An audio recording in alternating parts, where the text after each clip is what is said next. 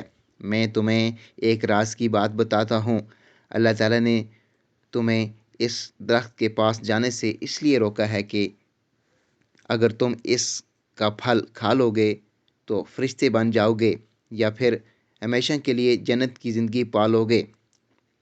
فرمان الہی ہے جس کا ترجمہ یہ ہے، تمہارے رب نے تو تم کو اس درخت سے صرف اس لیے منع کیا ہے کہ تم فرشتے نہ بن جاؤ یا ہمیشہ زندہ رہنے والوں میں سے نہ ہو جاؤ۔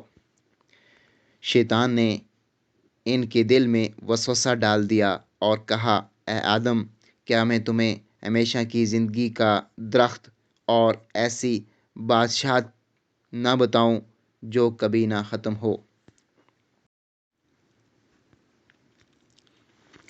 حضرت آدم و حوا علیہ السلام ابلیس کو اپنا ہمدرد اور خیرخواہ سمجھ کر اس کے بہکاوے میں آ گئے اور جس درخت کے پاس جانے سے اللہ رب العزت نے منع کیا تھا اس کے پاس چلے گئے، اور جیسے ہی اس درخت کا پھل چکھا تو ان کے جسم پر سے جنتی لباس فوراً اتر گیا۔ فرمان الہی ہے جس کا ترجمہ یہ ہے، ہم نے کہا، اے آدم، یہ تمہارا اور تمہاری بیوی کا کھلا دشمن ہے، خیال رکھنا ایسا نہ ہو کہ یہ تم دونوں کو جنت سے نکلوا دے، پھر تم مصیبت میں پڑ جاؤ۔ یہاں تو تمہیں آرام ہے، نہ تمہیں بھوک ستاتی ہے، نہ تم برہنہ رہتے ہو، نہ تمہیں پیاس لگتی ہے اور نہ ہی دھوپ ستاتی ہے۔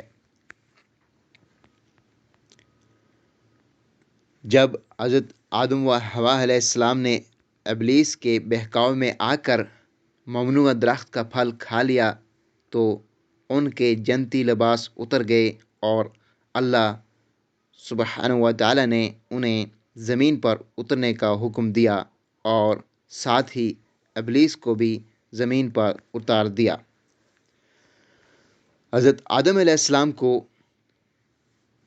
اس بات سے آگاہ کر دیا کہ جس طرح شیطان نے تمہیں بہکا کر جنت سے نکلوایا ہے، اسی طرح یہ دنیا میں بھی تمہیں بہکانے کی بھرپور کوشش کرے گا تاکہ تم دوبارہ جنت میں داخل نہ ہو سکو، لہٰذا اپنے آپ کو اس کی چال سے بچانے کی بھرپور کوشش کرو۔ حضرت آدم علیہ السلام کا اعتراف اور توبہ۔ حضرت آدم علیہ السلام اور حضرت حوا علیہ السلام کو اللہ تعالیٰ نے جنت سے نکال کر زمین پر اتارا۔ زمین پر اتارنے کے بعد انہیں جنت اور اس کی راحت و سکون والی زندگی یاد آئی اور انہیں اپنی غلطی کا احساس ہوا تو وہ فوراً اللہ سبحانہ و تعالیٰ کے حضور توبہ کرنے لگے، اور توبہ کے کلمات بھی اللہ سبحانہ و تعالیٰ نے انہیں سکھا دیے تھے۔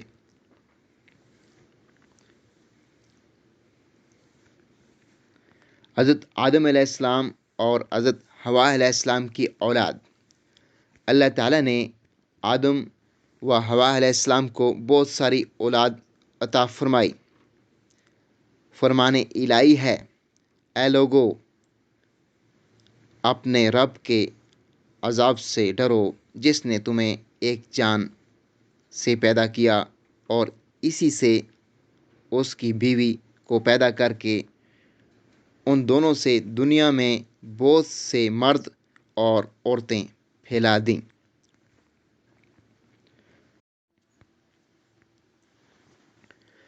حضرت آدم علیہ السلام کی وفات۔ حضرت ابی بن کعب رضی اللہ تعالیٰ عنہ فرماتے ہیں، جب حضرت آدم علیہ السلام کی وفات کا وقت قریب آیا تو انہوں نے اپنے بیٹوں سے فرمایا، اے میرے بیٹو، میرا جنت کے پھل کھانے کو جی چاہ رہا ہے۔ بیٹے پھل کی تلاش میں نکل پڑے۔ سامنے سے فرشتے آتے نظر آئے جن کے پاس حضرت آدم علیہ السلام کا کفن اور خوشبو تھی۔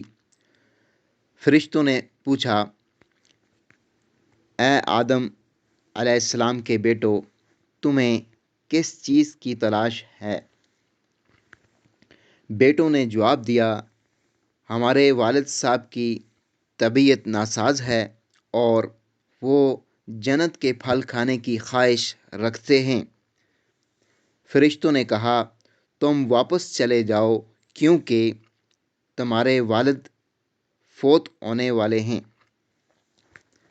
فرشتوں نے آ کر ان کی روح قبض کی، ان کو غسل دیا، کفن پہنایا، خوشبو لگائی اور آپ علیہ السلام کے لیے لحد تیار کی، پھر نماز جنازہ ادا کی اور قبر میں رکھ کر اوپر سے مٹی ڈال دی۔ پھر مخاطب ہو کر کہا، اے آدم کے بیٹو، تمہارے لیے مردوں کو دفن کرنے کا یہی طریقہ ہے۔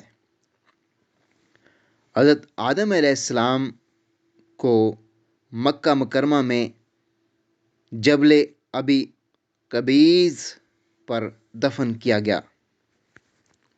حضرت آدم علیہ السلام کی کل عمر 1000 سال تھی۔ ناظرین اکرام، آج کی ویڈیو کا اختتام ہونا چاہتا ہے، لہٰذا آپ سے درخواست ہے کہ ہمارے چینل کو سبسکرائب کرنا نہ بھولیے گا، ویڈیو کو لائک اور شیئر بھی کر دیجیے گا، اپنی قیمتی آراء سے ہمیں مطلع کیجیے گا۔ ملتے ہیں ایک اور ویڈیو کے ساتھ، جب تک کے لیے مجھے دیجیے اجازت۔ اللہ حافظ۔